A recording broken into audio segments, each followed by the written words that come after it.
It's Skype time again. This time we're finding out what to do when schools don't follow Title IX. Hi, everyone. Hi. Thanks so much for contacting Public Justice today. I understand you've started a gender equity club in your high school, which is great, and that you have some questions about how your school is handling reports of sexual assault. Yeah, we do. There's a lot of sexual harassment at our school. A girl was sexually assaulted by another student in a music practice room. Her parents asked the principal what he was going to do about it. He said they were still investigating, but it's already been several months, and the principal hasn't told the family when the investigation will be finished. Do you see any problem? Yes, I see two problems, one involving the length of the investigation and the other involving communication with the family. Under Title IX, schools are required to conduct a prompt and thorough investigation, and generally they should complete their investigation within 60 days. And this is true even if there's an ongoing criminal investigation. Schools can't delay until the criminal investigation is over. Under Title IX, schools are also supposed to give students and their families periodic updates on the status of the investigation. It sounds like this isn't happening. The girl who was sexually assaulted is missing a lot of school. Shouldn't the school be doing something to help her while it's investigating? Absolutely. While schools are investigating, they have to provide victims with reasonable accommodations, free of charge, to make sure that victims can continue their education and other school activities in a safe environment. And schools have to let victims know what accommodations are available, such as free mental health counseling and other health services, academic tutoring, and help from victims' advocates. So let's say the victim's family ends up paying for an outside therapist or a tutor. The school should reimburse the family for these expenses. Schools may also have to accommodate victims by taking steps to separate the victims from the students who assaulted them. The girl assaulted in the music room definitely doesn't want to see her attacker, but they see each other in the hallways a lot and have some classes together. The school hasn't done anything to prevent this, so the girl often avoids coming to school. Shouldn't our school be doing more to separate them? Yes. Title IX requires schools to take steps to make sure that victims can continue their education in a safe environment. For example, to make sure that the girl isn't confronted by her attacker in common areas like the hallways and cafeteria, her school could create a safety plan that includes increased supervision and security while she's at school or attending school events. Also, the girl shouldn't have to continue taking classes with her attacker. The school should change the students' course schedules to fix this. I really want to emphasize here that Title IX requires schools to minimize the disruption to the victims. So schools shouldn't make victims change their course schedules. Schools should change the harasser schedules and move them to different classes. Our school is small. Often there's only one class on a subject, so moving the harasser to a different class isn't a real option. What should our school do? Your school can have the harasser take the shared class online instead. And another option is to move the harasser to a different school within the district or move the victim to another school if that's what the victim prefers. The bottom line here is that Title IX requires schools to try to put the burden of these changes on the harasser rather than the victim. And in cases of severe sexual harassment, such as a rape, victims may also want to get a protection order from a court that prohibits the attacker from having contact with the victim in or out of school. The school would then be required to enforce that no contact order at school and school-related activities. Students who are sexually assaulted shouldn't have to leave their school to feel safe. Another girl at our school was raped by a football player during a party at a friend's house. She told the principal, but he said there's nothing he can do because the rape didn't happen at school. Is that right? No, your principal's wrong. When a student reports a sexual assault that happened off school grounds, schools can't just ignore it. Title IX requires schools to evaluate whether the off-campus violence is having a negative impact on the victim's learning environment at school. Most of the time, the violence does adversely affect victims, particularly if victims regularly see their attackers at school. Another problem that often comes up is that after a student is raped off campus, the attacker and his friends harass the victim at school. Title IX doesn't allow schools to ignore this either. Schools have a responsibility to protect victims from ongoing harassment that disrupts their education. And this is true even if the school ultimately determines that there isn't enough evidence to find that the victim was raped.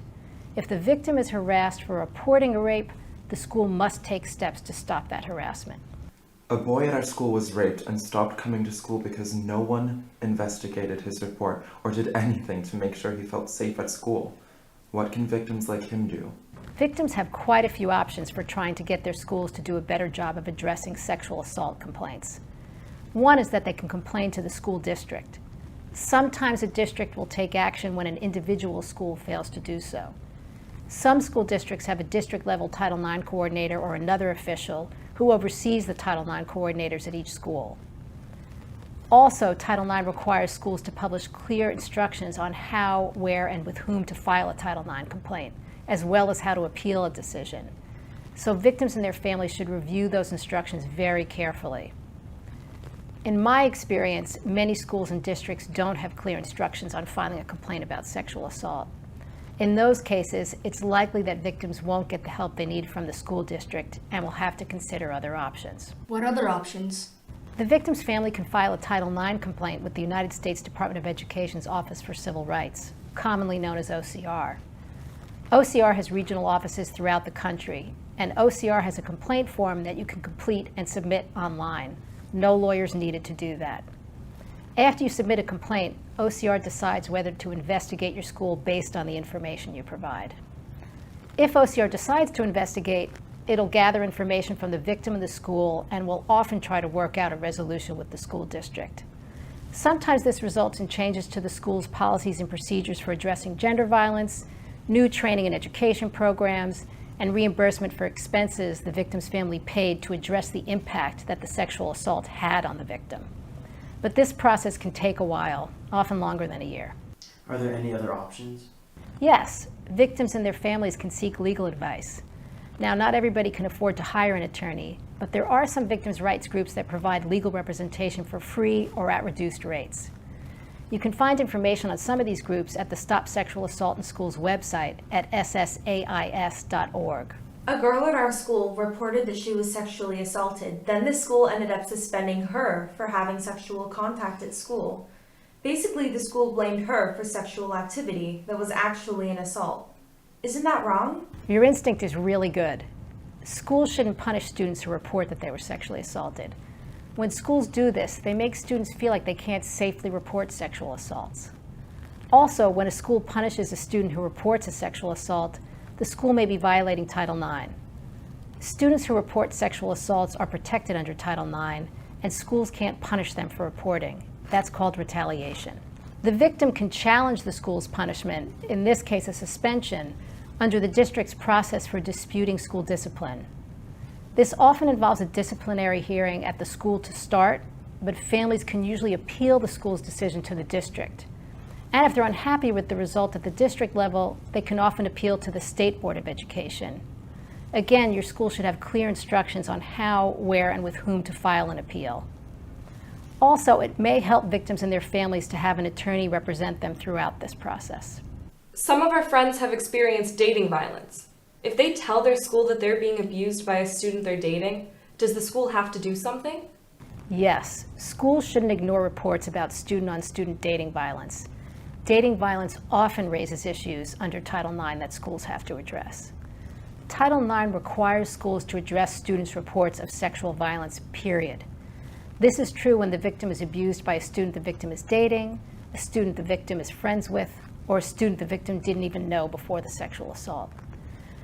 Now, in some cases, dating violence may not involve sexual abuse. For example, the violence might involve a beating or emotional abuse. So let's say a student tells the principal that her boyfriend is beating her and that she's afraid to be in school with him. Even though she hasn't reported sexual violence, the school still needs to take action under Title IX.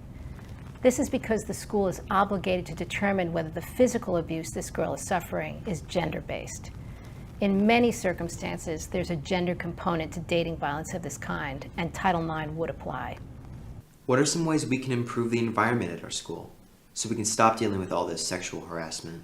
Creating a gender equality club is a great step in helping to improve the environment at your school.